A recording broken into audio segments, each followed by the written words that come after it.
Sudarik menyajikan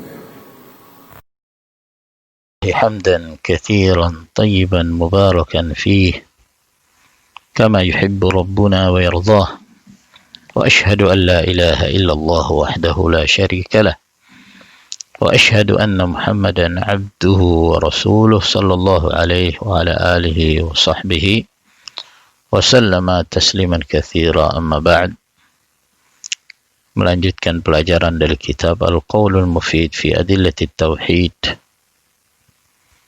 Berkata Al-Syeikh Muhammad bin Abdul Wahhab Al-Wasabi rahimahullahu ta'ala, makna syahadati anna Muhammadan Rasulullah, makna persaksian bahwa Muhammad adalah Rasulullah. Setelah sebelumnya beliau menjelaskan tentang la ilaha illallah, makna la ilaha illallah, syarat-syarat la ilaha illallah, dan apa yang menjadi konsekuensi dari ikrar la ilaha illallah. Maka sekarang beliau masuki pembahasan tentang syahadat yang kedua. Yang ini juga merupakan ucapan yang apabila seorang mengikrarkannya menjadi pertanda bahwa dia seorang muslim. Asyhadu an la ilaha illallah wa asyhadu anna Muhammadan Rasulullah. Aku bersaksi bahwa Muhammad adalah utusan Allah. Apa makna Muhammad adalah utusan Allah sebagai bentuk persaksian seorang hamba? Beliau menerangkan, yaitu la matbu'a bihaqqin, tidak ada yang diikuti dengan cara yang benar, illa Rasulullah sallallahu alaihi wasallam, kecuali Rasulullah sallallahu alaihi wasallam. Wa ghairu Rasulillah sallallahu alaihi wa ala alihi wasallam, dan selain Rasulullah sallallahu alaihi wasallam ini tubi'a, apabila diikuti, fima la dalila alaih, terhadap atau dalam perkara apa yang tidak ada dalil atasnya, tidak ada dalil padanya, faqad tubi'a bi batilin, maka sungguh dia diikuti dengan cara yang batil. Jadi ini makna persaksian bahwa Muhammad adalah Rasulullah. Kita meyakini bahwa Rasulullah sallallahu alaihi wasallam adalah satu-satunya di antara manusia yang boleh untuk diikuti.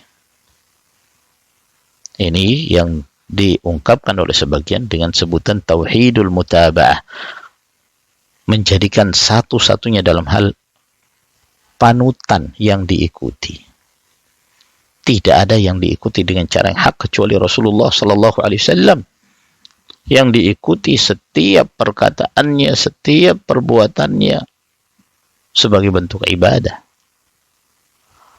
Apabila selain Nabi sallallahu alaihi wasallam, maka tidak ada anjuran untuk mengikutinya, kecuali kalau dia berjalan di atas dalil.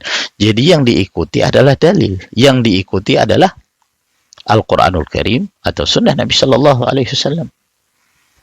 Apabila seorang itu diikuti dalam perkara yang tidak ada dalil atasnya, tidak ada hujjah padanya, maka berarti dia diikuti dengan cara yang batil. Dalam artian diikuti setiap perkataan dan perbuatannya. Apa yang dilakukan oleh si fulan, apa yang dikatakan oleh si fulan pasti benar. Itu tidak boleh. Tidak ada kecuali Rasulullah sallallahu alaihi wasallam. Siapapun dia. Walaupun dia seorang yang paling mulianya umat ini setelah Nabi alaihi salatu wasallam, seperti Abu Bakar As-Siddiq radhiyallahu anhu, walaupun tidak boleh diambil seluruh ucapannya dan dianggap bahwa itu adalah kebenaran mutlak. Jadi satu-satunya yang memiliki sifat demikian hanyalah Rasulullah sallallahu alaihi wasallam.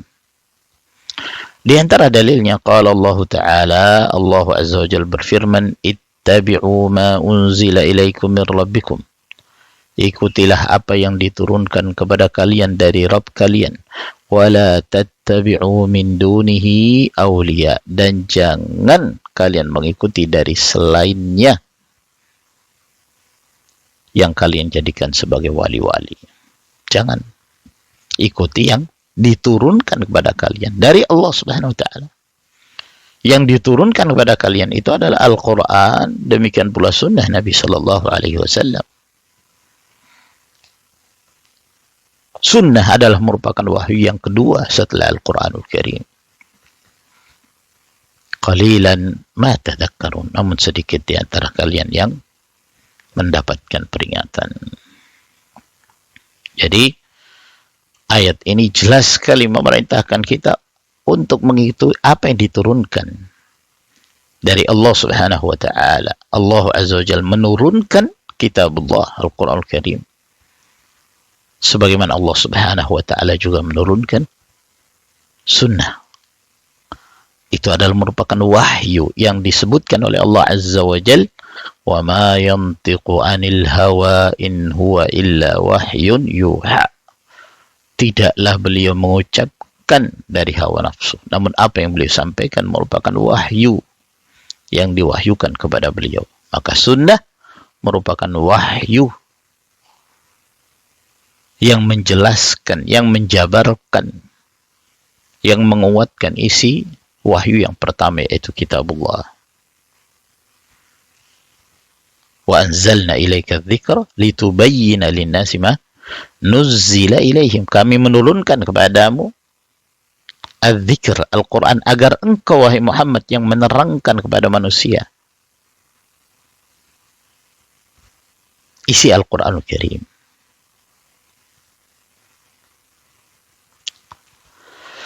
Dalil yang berikutnya, waqala ta'ala, firman Allah Azza wa Jalla dalam surah An-Nisa ayat 65, fala wa rabbika la yu'minun, demi Rabbmu mereka tidaklah beriman, hatta yuhakkimuka, hingga mereka menjadikan engkau sebagai hakim, sebagai pencetus hukum, fima syajara bainahum, dalam perkara-perkara yang diperselisihkan di antara mereka, thumma la yajidu fi anfusihim haraja, lalu kemudian mereka tidak mendapati pada diri-diri mereka kesempitan, perasaan berat, mimma qadaita, dari apa yang telah engkau putuskan, wa yusallimu taslima, dan mereka menerima dengan sepenuhnya tanpa ada keraguan sedikit pun untuk menjadikan Rasulullah sallallahu alaihi wasallam sebagai pencetus hukum dalam apa saja yang diperselisihkan. Karena memang kita diperintahkan dalam perkara yang diperselisihkan kembali kepada Al-Quran dan Sunnah.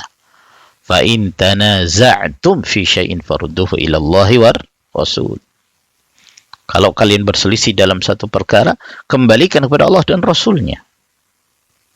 إِن كُنْتُمْ تُؤْمِنُونَ بِاللَّهِ وَالْيَوْمِ الْآخِرِ. Apabila kalian memang beriman kepada Allah dan hari akhir.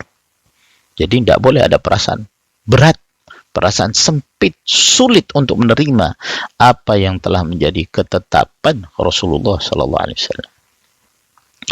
Dalil yang ketiga, waqala ta'ala, dan Allah Azza wa Jalla berfirman, wa ma kana li mu'minin wala mu'minatin, dan tidaklah sepantasnya bagi seorang mukmin dan mukminah, idza qadallahu wa rasuluhu amra, apabila Allah dan Rasulnya menetapkan satu perkara, ayyakuna lahumul khiyaratu min amrihim, maka bagi mereka mempunyai alternatif, pilihan yang lain dari perkara mereka. Itu tidak sepantasnya bagi seorang mukmin dan mukminah. Allah dan Rasul sudah menetapkan sebuah hukum, lah dia punya hukum yang lain, dia punya pilihan yang lain, dia memiliki alternatif yang lain selain dari apa yang telah menjadi ketetapan Allah dan Rasul. Ini tidak sepantasnya bagi seorang mukmin dan mukminah. Wa may ya'sillah wa rasulah, dan barang siapa yang bermaksiat kepada Allah dan Rasulnya, faqad dhalla dhalalan mubina, maka sungguh dia telah sesat dengan kesesatan yang nyata.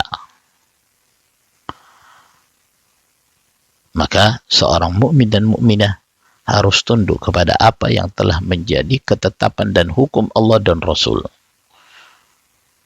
Mencari alternatif yang lain, ini tidak pantas bagi seorang mukmin dan mukmin. Kenapa? Karena kita sudah meyakini Allah itulah yang wajib disembah dan Rasulullah sallallahu alaihi wasallam adalah yang wajib diikuti. Ketika seorang hamba mengikrarkan asyhadu anna Muhammadar Rasulullah, aku bersaksi bahwa Muhammad itu adalah Rasulullah, maka konsekuensinya dia harus menjadikan Rasulullah Sallallahu Alaihi Wasallam sebagai panutannya yang wajib untuk diikuti.